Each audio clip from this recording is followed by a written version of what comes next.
Hello everyone, thanks for watching this video. My name is Prashant and in this video we are going to cover about resume making. So basically we are going to cover 3 points. First point is that from where we can make a resume. Second point, what all points we can add it into our resume. And the third point is how to arrange those points into our resume to make it a good resume. So for this I have my friend along with me, and I would like to introduce her. That when she was in college, she got a PPO from a very good firms of around 30 lakhs. When she was in college, she applied for off campus also, and her resume got accepted in big firms like Microsoft, Goldman Sachs, Google, Tower Research, InterviewBit, and DShow. Okay, so basically she is having experience of both off campus and on campus, so she will help us in understanding what all points do we require to make a good resume, and what are the points, what are those special points so that our resume gets accepted in those big firm. Okay, so I think it's better to learn from her, and I think let's go to her and learn some very good points to how to make resume. So hi everyone. Today I'll be going to share some of my resume tips, which I believe that help you like go forward to build a network with your recruiters. So the first, the basic question which goes in everyone's mind is which is the best platform or which is the best app that we use for making our resume, whether we should go with the docs or is there any other language, or you can say app that can provide you better feature or look to your resume. So I believe the best platform for making your resume is Overleaf. You can start searching Overleaf on Google, and once you get there, you will see a lot of templates here. You go to this option, and in the templates, you will see here resume or CV option that is being showing here. Then by here, you will choose one of your format. It will give you a basic format, and you just need to fill in the parts. I'll show you by opening one of them. Like let's suppose this is the format that I have chosen, and here it is the text part. And if you make any changes, like here I suppose this is your name is being written. Like let's suppose my name is something like Rahul Kumar, so I'll just say Rahul and Kumar. And once you have done with the text part, you will just do recompile here, and will reflect the changes here back in your PDF. So I guess like through my experience, this is the best platform that can help you like build your resume with latex, which is a very like what you call the best platform for like which you the researchers use to present their papers and format their papers. So yeah. And so let us start with how we can make the resume. Some of the tips like how to format the resume. So the first thing to take care of is if you are a fresher or the person with only 1 to 2 years of experience, then you should keep in mind that your resume should not be lengthier. And I believe that the best would be if you keep your resume of one page, because recruiters will have like give only 5 second time to just overlook your resume, and then they will select some keywords from them. So making two-page resume will only keep some of your important work in the second page, and the recruiter may miss that part. So for I believe for freshers and 1 to 2 years of experience, one page resume is enough. For people with more than three or more than 3 years of experience, they can have a two or more than two-page resume based on upon the important things that they want to highlight. Then the like what to include in your resume. The most important information is obviously the contacts. Will the contact how will the recruiter contact you once he will be sure that yeah, this is the resume that I wanted, and the candidate is best suitable for the position. So we'll give your mobile number, your email ID, your LinkedIn page, and in your like these are the important things that you would be giving in your resume. If you would have a look at the format, here you can easily write all of the required information. Like in the mobile section, you will write your mobile number. In the email ID section, you will write your mail ID, and yeah, here you will write your LinkedIn page. Another important thing that you may choose to do based upon your like timing and your experience is the GitHub, like not GitHub, but a homepage. Like it is like detailing about the experience that you have in industry or as a fresher in your college. like you can host some of your best projects on GitHub and then make a homepage. Homepage is like a web dev project for yourself. It will not only like once the recruiter get impressed by your one page resume and would like to know more details about you and what experience do you have with respect to the skills that you have written, obviously he would like to go to some bigger version of your resume. And here comes the homepage version of you that you may host it on your GitHub, that is of course, and share your link in the resume, right? And this will not only showcase your projects, but it will also showcase your open source involvement and the development skills that you have. Okay. Then the next important thing is the education qualification. So here you can see the next part is your education. If you can see that education.x. So here you can write your college name and your overall CGPA. That is more important for like for with respect to the opening that you have.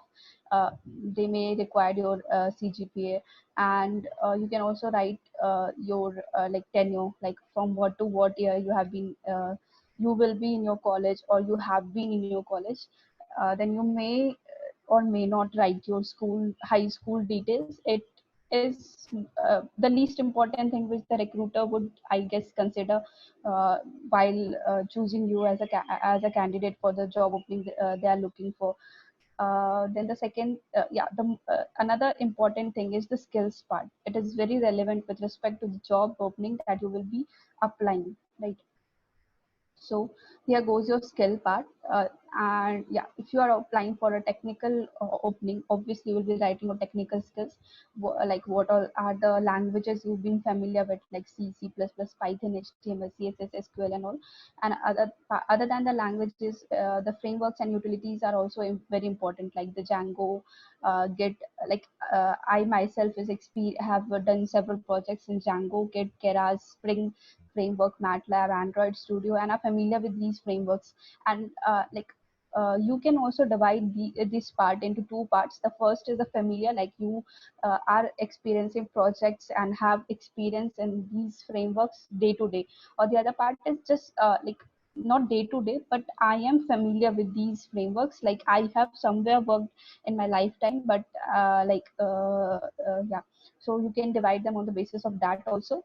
So and make sure that whatever you are giving as day to day skills, they you should have a very good knowledge about that part, because the recruiter may ask 1 to 2 questions regarding that also. Like if I have written SQL in my primary skill, it meant that the recruiter may ask me 1 to 2 SQL queries as well, right? So yeah, then the next important thing is obviously the work experience. So work experience, what is the work experience? The work experience is those who are studying in a college or applying for the placement season, they would consider their internships as their work experience. For those who have already have a industry experience, can write the full-time job that they did, like what are projects that important projects that they did during their industry experience. And for those who are applying for the internship season, like they do not actually have any experience, the industry experience at USP. You may skip this part, because obviously if you are applying for internship, it gradually meant to them that yeah, you don't have any experience till that point of time, so you may skip that this part, right?